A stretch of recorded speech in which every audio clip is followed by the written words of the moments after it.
नमस्कार, स्वागत है आपका यूएई खबर पर। चलिए शुरू करते हैं आज की ताजा बुलेटिन। सबसे पहले हम आज के हाइलाइट्स को जानेंगे, फिर खबरों को विस्तार से बताएंगे। लेकिन उससे पहले अगर आपने अभी तक अरब टाइम्स ऐप को डाउनलोड नहीं किया है तो फटाफट कर लीजिए। बता दें कि डाउनलोड करने के लिए आपको ज़्यादा कुछ करने की जरूरत नहीं है। जाना है प्ले स्टोर पर, सर्च करना है अरब टाइम्स ऐप, वहाँ पर आपको ऐप दिख जाएगा, आप उसे डाउनलोड कर सकते हैं। तो डाउनलोड ना। यूएई में 15 जून से काम से दोपहर को 3 घंटे की छूट। यूएई में बहन का किया अपमान, कोर्ट ने 10,000 दिरहम का लगाया जुर्माना। अबू धाबी पुलिस में अमीरातियों के लिए फौज की नौकरी का मौका करे आवेदन। यूएई में नेपाल यात्रा पर नए नियमों की वजह से कई भारतीय को 1400 दिरहम से ज्यादा का हुआ नुकसान। मलेशिया में यूनिवर्सिटी बस एक्सीडेंट में 15 की मौत, 30 से ज्यादा घायल। और आखिर में जानेंगे क्या है आज के रियल रेट्स, क्या है आज के गोल्ड रेट्स और क्या है आज के दिरहम रेट्स। तो चलिए खबरों को डिटेल में बताते हैं। यूएई में 15 जून से काम से दोपहर को 3 घंटे की छूट। यूएई सरकार ने गर्मी के मौसम में मजदूरों की सुरक्षा के लिए एक बार फिर मध्य अवकाश की पहल की है, यानी कि मिड डे हॉलीडे की पहल की है, जो इस बार 15 जून से शुरू होकर 15 सितंबर 2025 तक चलेगी। इस नियम के तहत हर दिन दोपहर 12:30 बजे से 3 बजे तक सीधी धूप में किसी भी तरह का बाहरी काम करना पूरी तरह से प्रतिबंधित रहेगा। इसका मकसद तेज गर्मी में काम करने वाले श्रमिकों को लू और थकावट जैसी स्वास्थ्य समस्याओं से बचाना है। ये योजना अब अपने 21वें साल में पहुंच चुकी है और हर साल इससे बड़ी सफलता मिलती रही है। सरकार ने साफ कर दिया है कि इस नियम का उल्लंघन करने वाली कंपनियों पर सख्त जुर्माना लगाया जाएगा। हर मजदूर के हिसाब से 5,000 दिरहम तक का जुर्माना देना पड़ सकता है और अगर उल्लंघन में कई मजदूर शामिल हो तो यह रकम 50,000 दिरहम तक पहुंच सकती है। इसके साथ ही कंपनियों को अपने कर्मचारियों के लिए जरूरी सुविधाएं देनी होंगी, जैसे कि छायादार स्थान, पंखे, साफ पीने का पानी, इलेक्ट्रोलाइट्स, प्राथमिक उपचार का सामान और गर्मी से बचाव की अन्य चीजें। हालांकि कुछ जरूरी काम जैसे डामर बिछाने या कंक्रीट डालने जैसे कार्य जिन्हें बीच में रोका नहीं जा सकता, उन्हें इस नियम से छूट दी गई है। साथ ही इमरजेंसी काम जैसे पानी या बिजली की सप्लाई बहाल करने, ट्रैफिक जाम हटाने या ऐसी सेवाएं जो पब्लिक लाइफ को सीधे प्रभावित करती है, वे भी इस दायरे में नहीं आएंगी, बशर्ते कि उन्हें सरकार से विशेष अनुमति मिली हो।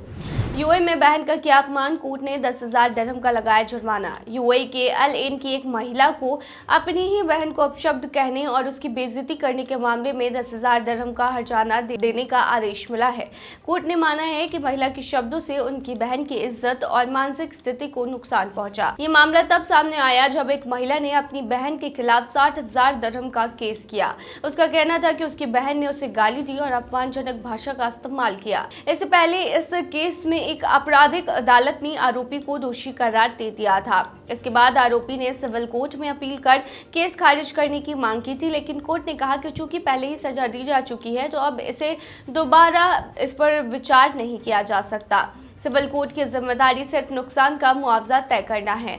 कोर्ट ने माना कि आरोपी की बातों से अपमान हुआ और मानसिक तनाव भी हो सकता है। हालांकि अदालत ने यह भी कहा कि क्योंकि ये झगड़ा परिवार के बीच था, इसीलिए इसे बाहरी लोगों के झगड़े की तरह गंभीर नहीं माना जा सकता। इन सब बातों को ध्यान में रखते हुए कोर्ट ने फैसला सुनाया कि आरोपी को 10,000 दिरहम हर्जाना और कोर्ट का खर्च देना होगा। बाकी की मांगे कोर्ट ने खारिज कर दी। यूएई में नेपाल यात्रा पर नए नियमों की वजह से कई भारतीयों को 1400 दिरहम से ज्यादा का हुआ नुकसान। यूएई में रहने वाले कई भारतीयों को हाल ही में नेपाल यात्रा के दौरान नए नियमों की वजह से भारी परेशानी का खर्च का सामना करना पड़ा। कुछ लोगों को तो 1400 दिरहम से भी ज्यादा का नुकसान झेलना पड़ा है। वहीं कई की छुट्टियां सिर्फ कागजी कार्रवाई में ही निकल गई। दुबई में रहने वाले मनु पालरिचल अपने परिवार के साथ ईद की छुट्टियों में नेपाल गए थे, लेकिन वहां पहुंचते ही उन्हें इमिग्रेशन पर बताया गया कि वापसी में उन्हें भारतीय दूतावास से एनओसी यानी अनापत्ति प्रमाण पत्र लेना होगा। ये सुनकर वो चौंक गए, क्योंकि किसी ने उन्हें इसके बारे में पहले से नहीं बताया था। उनके ट्रैवल एजेंट से पता चला कि अब नेपाल से लौटते समय जीसीसी देशों जैसे यूएई के लिए यात्रा करने वालों को एनओसी अनिवार्य हो गया है, ताकि मानव तस्करी और टैक्स धोखाधड़ी को रोका जा सके। मनु और उनका परिवार तब तक पोखरा पोखरा पहुंच चुका था, जो काठमांडू से 200 किलोमीटर दूर है और वहीं भारतीय दूतावास स्थित है। ऐसे में एनओसी लेना उनके लिए मुश्किल हो गया। उन्होंने 2 दिन सिर्फ इसी की चिंता में बिता दी कि अगर दूतावास वीकेंड पर बंद रहा तो क्या होगा। अबू धाबी पुलिस में अमीरातियों के लिए फौज की नौकरी का मौका, करे आवेदन। अबू धाबी पुलिस ने अमीराती युवाओं के लिए फौजी नौकरी के नए अवसरों की घोषणा की है। जो लोग देश की सेवा करना चाहते हैं और एक साहसी करियर की तलाश में हैं, उनके लिए यह एक बेहतरीन मौका है। इन भर्तियों में सुरक्षा प्रतिक्रिया कर्मियों, विशेष कार्य बल और सुरक्षा निरीक्षण टीम जैसे पद शामिल है। आवेदन करने वालों की उम्र 18 से 30 साल के बीच होनी चाहिए और वे केवल अमीराती नागरिक ही होने चाहिए। साथ ही आवेदक की न्यूनतम लंबाई 160 सेंटीमीटर होनी चाहिए और उनके पास कम से कम हाई स्कूल, माध्यमिक विद्यालय का सर्टिफिकेट होना जरूरी है। इसके अलावा नेशनल मिलिट्री सर्विसेज यानी राष्ट्रीय सैन्य सेवा पूरी करना भी अनिवार्य है। आवेदन की प्रक्रिया को आसान बनाया गया है। इच्छुक उम्मीदवार स्मार्ट भर्ती पोर्टल के जरिए दिए गए QR कोड को स्कैन करके ऑनलाइन अप्लाई कर सकते हैं। अगर आप फिट है, देशभक्ति से भरे हुए हैं और पुलिस बल का हिस्सा बनना चाहते हैं तो ये मौका आपके लिए है। मलेशिया में यूनिवर्सिटी बस एक्सीडेंट में 15 की मौत, 30 से ज्यादा घायल। मलेशिया में सोमवार तड़के एक दर्दनाक हादसे में यूनिवर्सिटी के छात्रों को ले जा रही एक बस और मिनी वैन की टक्कर हो गई, जिसमें कम से कम 15 लोगों की जान चली गई। ये हादसा थाईलैंड बॉर्डर के पास ईस्ट वेस्ट हाईवे पर गोरिक शहर के पास हुआ। हादसे के वक्त बस सुल्तान इदरिस एजुकेशन यूनिवर्सिटी के छात्रों को ले जा रही थी। बचाव टीमों के मुताबिक 13 लोगों की मौके पर ही मौत हो गई, जबकि 2 ने अस्पताल में दम तोड़ दिया। इस टक्कर में 33 लोग घायल हुए हैं, जिनमें 7 की हालत गंभीर बताई जा रही है। हादसे के बाद बस पलट गई और मिनी वैन सड़क से नीचे खाई में गिर गई। कुछ लोग खुद ही बाहर निकल आए, लेकिन कई को बस से निकालने के लिए रेस्क्यू टीम को हाइड्रोलिक कटर तक इस्तेमाल करना पड़ा। बस और मिनी वैन की टक्कर रात करीब 1 बजे हुई। हादसे के बाद घटनास्थल पर अफरा तफरी मच गई और घायलों को तुरंत अस्पताल पहुंचाया गया। मलेशिया के प्रधानमंत्री अनवर इब्राहिम ने इस दुखद हादसे पर गहरा दुख जताया और शिक्षा मंत्रालय को पीड़ितों के परिवार की मदद करने का निर्देश भी दिया। उन्होंने कहा कि ऐसी घटनाएं हमें यह सिखाती है कि कहीं भी पहुंचने की जल्दी जानलेवा हो सकती है। आपकी जान सबसे कीमती है, इसे नज़रअंदाज ना करें।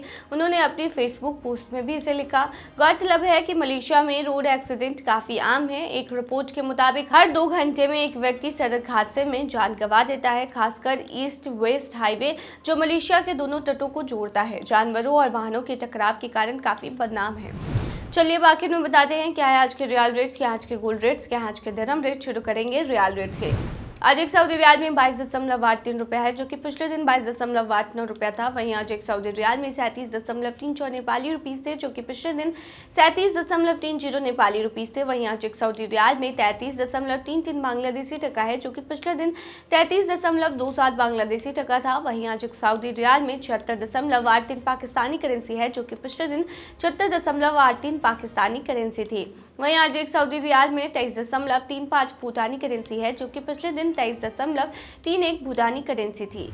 वहीं क्या है आज के गोल्ड रेट, तो बता दें दुबई में आज 18 कैरेट सोने का दाम 302.10 दिरहम प्रति ग्राम है, जो कि पिछले दिन 302.50 दिरहम प्रति ग्राम था। यानी कि आज के गोल्ड के रेट की 18 कैरेट की भारतीय मुद्रा में कीमत 7,040 है। वहीं 22 कैरेट गोल्ड का दाम 369.25 दिरहम प्रति ग्राम है, जो कि भारतीय मुद्रा में 8,604 के होते हैं, जो कि पिछले दिन 369.75 दिरहम प्रति ग्राम थे। वहीं दुबई में 24 कैरेट सोने के दाम की कीमत 398.75 दिरहम है, जो कि पिछले दिन 399.25 दिरहम थी। वहीं आज के 24 कैरेट सोने के दाम की भारतीय मुद्रा की बात करें तो आज ये 9,292 की है। क्या है आज के दिरहम रेट, तो बता दें आज एक हुए दिरहम में 23.30 रुपया है, जो कि पिछले दिन 23.36 रुपया था। वहीं आज एक हुए दिरहम में 37.36 नेपाली रुपीस है, जो कि पिछले दिन 37.37 नेपाली रुपीस थे। वहीं आज एक यूए दिरहम में 33.33 बांग्लादेशी टका है, जो कि पिछले दिन 33.27 बांग्लादेशी टका था। वहीं आज एक यूए दिरहम में 76.83 पाकिस्तानी करेंसी है, जो कि पिछले दिन 76.83 पाकिस्तानी करेंसी थी। वहीं आज एक यूए दिरहम में 23.3 भूटानी करेंसी है, जो कि पिछले दिन 23.31 भूटानी करेंसी थी। तो ये थी आज की ताज़ा बुलेटिन। ऐसे ही ताज़ा अपडेट्स के लिए बने रहिए हमारे चैनल पर।